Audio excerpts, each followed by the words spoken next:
نحمده ونصلي ونسلم على رسوله الكريم أما بعد فقد قال الله تبارك وتعالى في القرآن المجيد والفرقان الحميد أعوذ بالله من الشيطان الرجيم بسم الله الرحمن الرحيم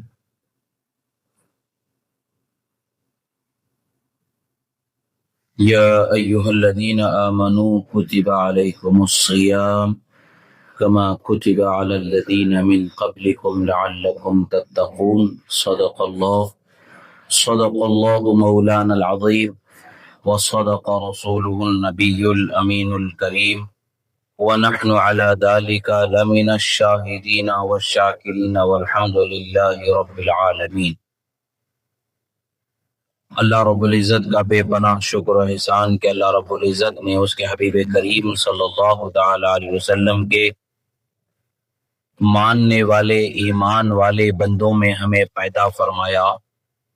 رب ذوالجلال کا بے پناہ کرم و احسان کہ اس نے ہمیں اس کی وحدانیت کا اقرار کرنے والا اور اس کے پیغمبروں پر ایمان رکھنے والا، اس کے نازل کردہ کتابوں پر ایمان لانے والا اور قرآن پر عمل کرنے والا مسلمان ہمیں اللہ نے بنایا۔ یہ اللہ رب العزت کا بے پناہ شکر احسان ہے۔ پیدا ہونے میں کسی کا بس و اختیار نہیں، کوئی پیدا ہونے سے پہلے اپنی خواہش و مرضی سے پیدا نہیں ہوتا، وہ اللہ ہی کی مرضی ہے، وہ اللہ ہی کا فیصلہ ہے، وہ اللہ ہی کی قدرت ہے، جسے چاہے جس طرح پیدا فرما دے۔ اللہ کا شکر ہے کہ اللہ نے ہمیں انسان بنایا، اللہ کا شکر ہے کہ اللہ نے ہمیں پھر عقل و ہوش والا بنایا، اللہ کا شکر ہے کہ اللہ نے ہمیں زبان سے بولنے والا، آنکھ سے دیکھنے والا بنایا۔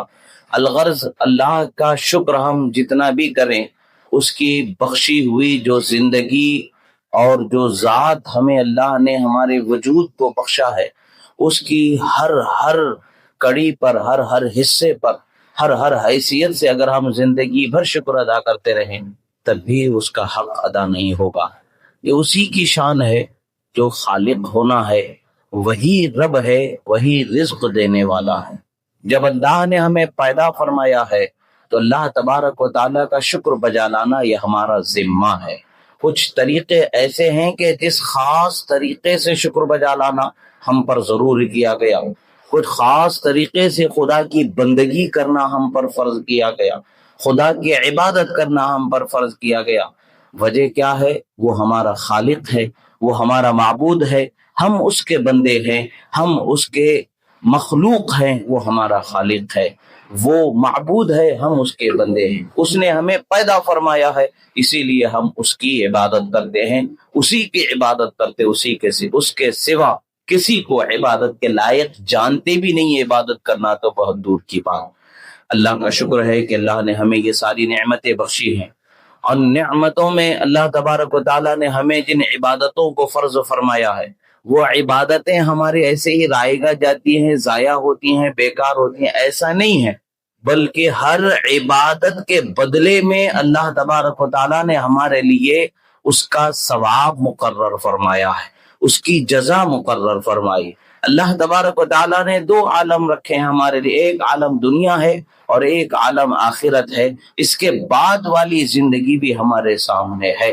ہاں، اس زندگی کی کامیابی کو اللہ تعالیٰ نے، آخرت کی زندگی کو کامیابی کو اللہ تعالیٰ نے، آخرت کی زندگی کی کامیابی کو رب ذوالجلال نے دنیا میں اس کی اطاعت و فرما برداری پر موقوف رکھا۔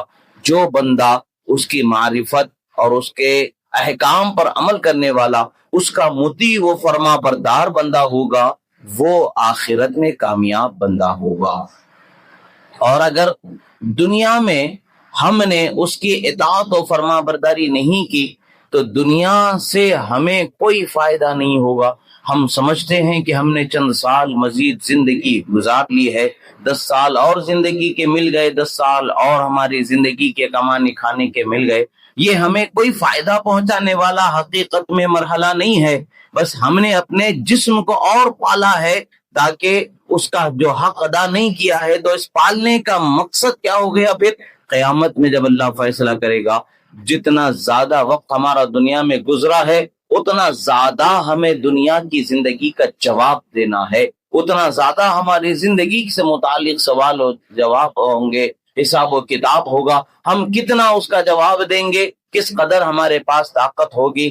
یہ حقیقت ہے کہ نہ ہمارے پاس طاقت ہے، نہ ہماری کوئی حیثیت ہے کہ رب تعالیٰ کی بارگاہ میں ہم صحیح معنوں میں اس کے سوال کا جواب دے سکیں۔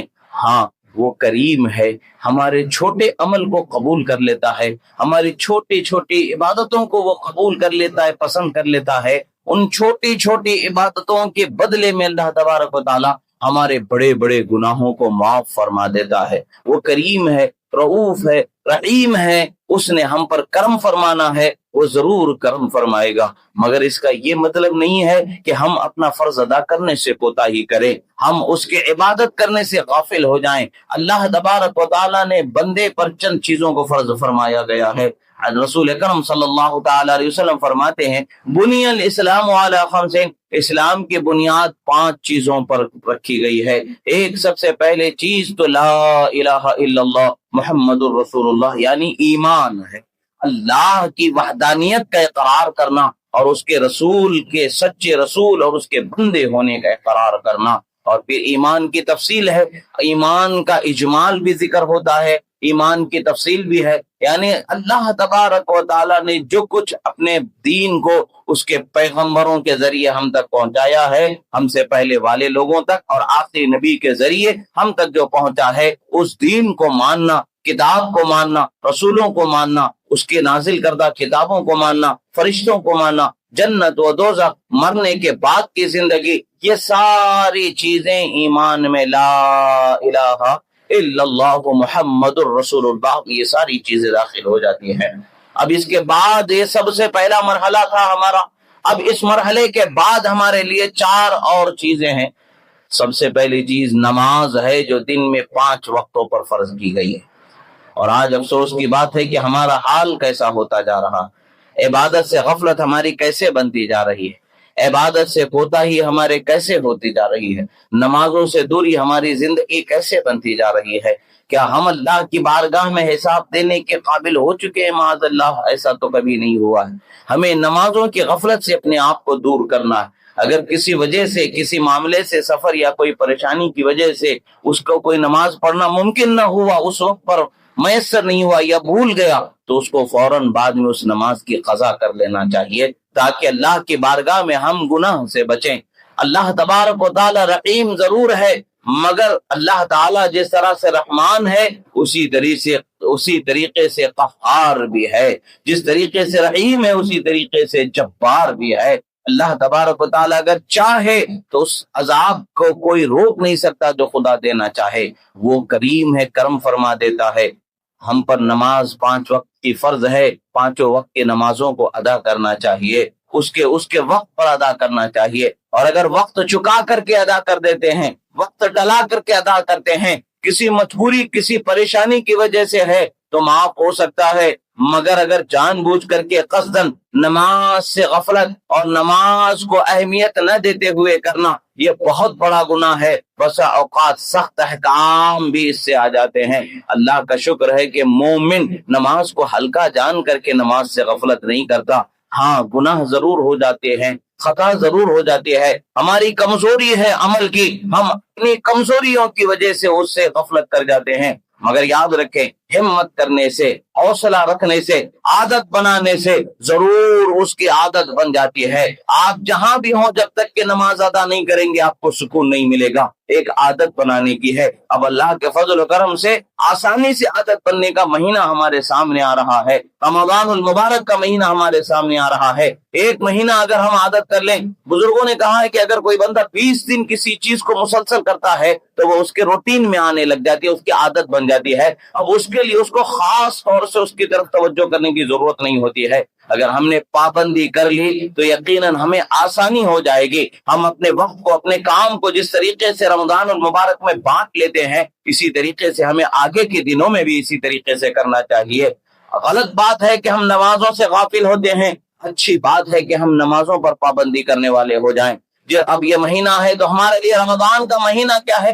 پورے سال بھر کی ہماری جو غفلتوں کی زندگی ہے جو غفلتوں کی چادر ہم پر پڑی ہوئی ہے اس کو دور کرنے اور ہمیں مکمل طور پر ٹرین کرنے والا مہینہ ہے. پوری ٹریننگ ہو جاتی ہے اس مہینے میں. آدمی کو بھوک پیاس کی ٹریننگ ہو جاتی ہے, نیند کم لینا, کام کرنا, یہ ساری چیزیں اس میں ہو جاتی ہیں. نمازوں کی پابندی کی عادت ہو جاتی ہے, قرآن کی تلاوت کی عادت ہو جاتی ہے, روزے کی عادت ہو جاتی ہے, تسبیح تحلیل کی عادت ہو جاتی ہے. جھوٹ بولنے سے آدمی رک جاتا ہے, غلط بات کرنے سے آدمی رک جاتا ہے, گناہ کرنے سے آدمی رک جاتا ہے. یعنی ہمیں پریکٹیکل طور پر ایک ٹریننگ دینے والا مہینہ ہے. اس مہینے کو ہمیں قدر کی نگاہ سے دیکھنا ہے اور اس مہینے کی عظمت کو ہمیں صحیح معنوں میں اپنے عمل کے دور سے اخلاق و کردار کو سنوارنے کے لحاظ سے اپنی زندگی میں اتارنے کی ضرورت ہے.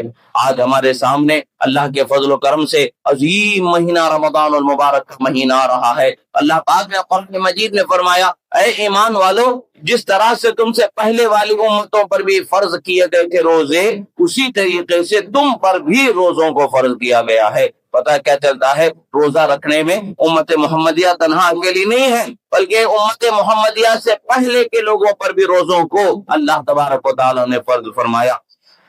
یہی وجہ ہے کہ دوسرا جو فرض ہے, جیسا کہ 5 بنیادیں ہیں اسلام کی, تو ایک تو شہادت ہے, کلمہ طیبہ جو اللہ کی وحدانیت اور رسول کی رسالت اور دین کی شہادت اور ایمان ہے. اس کے بعد کا مرحلہ ہے نماز, اس کے بعد ہے رمضان المبارک کے روزے رکھنا. یہ دوسرا بنیاد ہے, دوسرا پلر بول سکتے ہیں, دوسری بنیاد ہے, یہ دوسری عظیم چیز, دوسرا فرض ہے. اب اس کے بعد ہے زکوٰۃ ادا کرنا. مالداروں کے لیے ہے زکوٰۃ ادا کرنا, اور جب ان کے مال پر سال پورا ہو جاتا ہے تو وہ زکوٰۃ ان پر فرض ہو جاتی ہے. اس طریقے سے ہم سمجھ کے آسانی سے پکڑ کے چل سکتے ہیں. 1000 میں 25 روپے زکوٰۃ فرض ہوتی ہے. جو سال بھر آپ گزر گیا ہے تو اس کے اعتبار سے آپ پکڑ کے چل سکتے ہیں. آسان ہے اس کو یاد رکھنا. اس طریقے سے اپنے مال کا حساب لگا کر کے زکوٰۃ ادا کر دینا ہے. بالخصوص رمضان المبارک میں خیال رکھا جاتا ہے, اس لیے کہ رمضان کی ہر نیکی بہت زیادہ بڑھ کر کے 27 گنا بڑھ کر کے ہمیں ثواب پہنچانے والی نیکی ہو جاتی ہے. بہت زیادہ ہمیں ثواب مل جاتا ہے. بعض روایتوں میں اس سے بھی زیادہ کی تعداد ملتی ہے. یعنی بہت زیادہ کر کے اللہ تبارک و تعالی ہمیں ثواب عطا فرماتا ہے. یہی وجہ ہے کہ لوگ زیادہ تر رمضان سے رمضان یاد بھی رہتا ہے, اس لحاظ سے لوگ رمضان کے مہینے میں زکوٰۃ ادا کرنے کی کوشش کرتے ہیں. یہ تیسرا اہم فرض ہے. اب اس کے بعد ہمارے لیے ہے وہ حج ادا کرنا. اگر ہمارے پاس مال ہے, سفر کرنے کی طاقت ہے, اور جتنے دن ہم سفر کے لیے جا کر آئیں گے اتنے دن اپنے گھر والوں کے لیے سفر, گھر کے خرچ کے لیے پیسے, ان کی ضرورتوں کو رکھ کر کے جانا بھی ہمارے پاس اگر مال کے اضافی چیزوں میں سے سب چیزیں ہیں, تب ہم پر حج فرض ہو جائے گا. آسانیاں سہولتیں ہونی چاہیے سفر کے, اس طریقے سے ہم پر فرض ہو جائے گا. یہ 4 چیزیں ہیں ایمان کے بعد. یہ 4 چیزیں ہیں نماز, روزہ اور زکوٰۃ اور حج. 2 چیزیں تو مالداروں کی ہیں, 2 چیزیں تو مالدار کیا غریب کیا ہر امیر غریب سب کے لیے ہے. یہ سب چیزوں کو ہمیں سیکھنے کا, اپنی زندگی میں پریکٹیکلی عمل میں لانے کا اور اپنے آپ کو تربیت میں ٹرین کرنے کا یہ مہینہ اللہ تبارک و تعالیٰ نے ہمیں رمضان المبارک کا مہینہ عطا فرمایا ہے. اس مہینے کی قدر کرنی چاہیے, اور عبادتوں سے ہمیں جو غفلت اور کوتاہی ہم نے اپنی بنائی ہے اس سے دور رکھنی چاہیے. آدمی اگر قرآن شریف پڑھنا سیکھنا چاہے تو بہت آسانی سے سیکھ سکتا ہے. 30 حروف ہوتے ہیں, 29 حروف ہیں قرآن مجید کی عربی زبان کے. 29 حروف سمجھ گئے تو وہ آسانی سے روز ایک حرف سمجھ سکتا ہے, روز ایک حرف سیکھ سکتا ہے. تھوڑی سی اور محنت کر لے تو 1 مہینے میں وہ قرآن دیکھ کر کے پڑھنا سیکھ سکتا ہے. جس کو نہیں آتا ہے وہ بھی سیکھ سکتا ہے. جس کو نہیں آ رہا ہے وہ اگر اس کو ممکن نہیں ہے تو کوشش تو کر سکتا ہے, تھوڑا تھوڑا تو کر سکتا ہے. قرآن مجید کا ایک حرف بھی اگر کوئی پڑھتا ہے تو اللہ تبارک و تعالیٰ اسے 10 نیکیاں عطا فرما دیتا ہے. ایک حرف کے بدلے میں 10 نیکیاں مل رہی ہیں, جیسا کہ حضرت عبداللہ ابن عباس رضی اللہ تعالی عنہما سے روایت ہے. سرکار مدینہ صلی اللہ تعالی علیہ وسلم ارشاد فرماتے جو قرآن مجید کا ایک حرف پڑھتا ہے اللہ تبارک و تعالیٰ اسے 10 نیکیاں عطا فرما دیتا ہے. پھر سرکار فرماتے لا اقول الف لام میم حرف بل الف حرف ولام حرف ومیم حرف او کما قال رسول اللہ صلی اللہ علیہ وسلم. سرکار فرماتے میں یہ نہیں کہتا کہ الف لام میم یہ پورا ایک حرف ہے, بلکہ الف ایک حرف ہے, لام ایک حرف ہے, میم ایک حرف ہے. یعنی آپ کو الف لام میم اگر صرف 3 حرف پڑھ رہے ہیں تو 3 نیکیاں آپ کو مل رہی ہیں۔ اللہ کے کلام کے پڑھنے کی بڑی برکتیں ہیں۔ اور رمضان المبارک میں آج ہمارے نوجوانوں کے لیے بہت بڑی غفلت کی بات یہ ہو رہی ہے کہ وہ روزوں سے غافل ہوتے ہیں، صدقہ خیرات سے غافل ہو جاتے ہیں۔ ہمیں رمضان المبارک میں صدقہ خیرات کی طرف توجہ کرنی چاہیے، زکوٰۃ کی ادا کرنے کی طرف توجہ کرنی چاہیے۔ اپنے اطراف میں دیکھیں کون غریب ہے، وہ جو مستحق زکوٰۃ ہے اسے ضرور زکوٰۃ دے کر کے اسے مضبوط کرنے کی کوشش کریں۔ اپنے رشتہ داروں میں اگر کوئی غریب ہے تو اس کا زیادہ حق ہے، آپ کو اس کا خیال رکھنا زیادہ ہے، دوسروں سے بنسبت دوسروں کے ان کا خیال رکھنا آپ کے لیے زیادہ ذمہ بن جاتا ہے۔ دوہرا ثواب اللہ تبارک و تعالیٰ آپ کو عطا فرماتا ہے، ایک تو فرض ادا کرنے کا ثواب، دوسرا رشتہ داروں کا خیال رکھنے کا ثواب، یہ ساری چیزیں آتی ہیں۔ اور بزرگوں نے بھی فرمایا ہے، بلکہ حقیقت ہے، مال کی اگر زکوٰۃ ادا کر دی جائے تو مال عام طور سے نقصان سے اللہ تعالیٰ محفوظ فرما دیتا ہے۔ کبھی کبھی آزمائش کے طور پر کوئی چیز چلے جاتی ہے، بندے کے صبر کو آزمانے کے لیے، اللہ کی بارگاہ میں صابر و شاکر رہنے کے لیے، آزمانے کے لیے کبھی کوئی چیز ہو جاتی ہے، یا پھر کبھی بلا کو ٹالنے کے لیے اللہ تبارک و تعالیٰ کوئی چیز ایسے آزمائشوں سے مبتلا کر دے، وہ تو ہو سکتا ہے، ورنہ عام طور سے یہی ہے کہ وہ زکوٰۃ ادا کرنے والے اپنے مال کو محفوظ کر لیتے ہیں، پاک کر لیتے ہیں۔ اللہ تبارک و تعالیٰ ان کے مال کی حفاظت فرماتا ہے، جان کی حفاظت فرماتا ہے۔ یہ ساری چیزیں ہیں۔ آج ہمارے پاس معاشرے کے اندر حالات اس قدر بدلتے جا رہے ہیں اور بے راہ روی کی طرف بڑھتے جا رہے ہیں کہ گناہ سے ہمارے ذہن و فکر سے خوف ختم ہوتا جا رہا ہے۔ ہم گناہ سے ڈرنا چھوڑ دیے ہیں، گناہوں سے دور ہونا ہم نے چھوڑ دیا ہے، اپنی نگاہوں کو سنوارنا ہم نے چھوڑ دیا ہے، اپنے اخلاق و کردار کو سنوارنا ہم نے چھوڑ دیا ہے۔ آج وجہ اس کی یہی ہے کہ گناہ پر گناہ عام اس طرح ہوتے جا رہے ہیں کہ قیامت کی نشانیاں کھلی طور پر سمجھ میں آ رہی ہیں۔ ہمیں اپنے اخلاق و کردار کو سنوارنے کی ضرورت ہے۔ ہمارے آقا و مولا صلی اللہ علیہ وسلم کو جس بات سے خوشی ملتی ہے اس بات پر عمل کرنا ہے، جس بات سے وہ راضی ہوتے ہیں اس بات پر عمل کرنا ہے، وہ کام ہمیں کرنا ہے۔ گناہوں سے، زنا سے، شراب سے، جوا سے، چوری سے، بیاج سے ہمیں اپنے آپ کو دور رکھنا ہے۔ اور خاص طور سے ایک چیز کی طرف توجہ دلانا چاہوں گا، سونے چاندی کی قیمتیں جو بڑھتی جا رہی ہیں، ان قیمتوں کے اعتبار سے شادی بیاہ کے مسئلے میں جو عورت کا جو مہر رکھا جا رہا ہے وہ چاندی کی قیمت بڑھتی جا رہی ہے، آسمان چھوتی جا رہی ہے۔ جو پہلے کی قیمت کی بنسبت آج چاندی کی قیمت بہت زیادہ ہوتی جا رہی ہے۔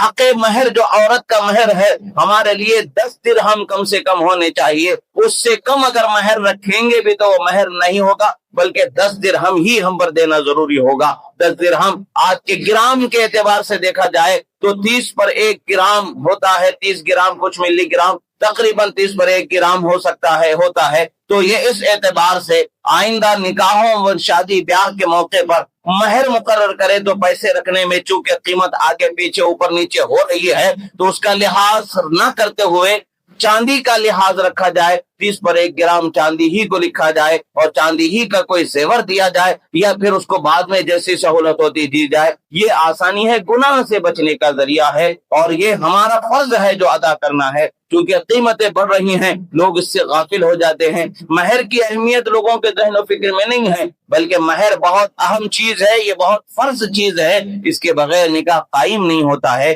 آپ کو ضروری ہے اس کا ادا کرنا۔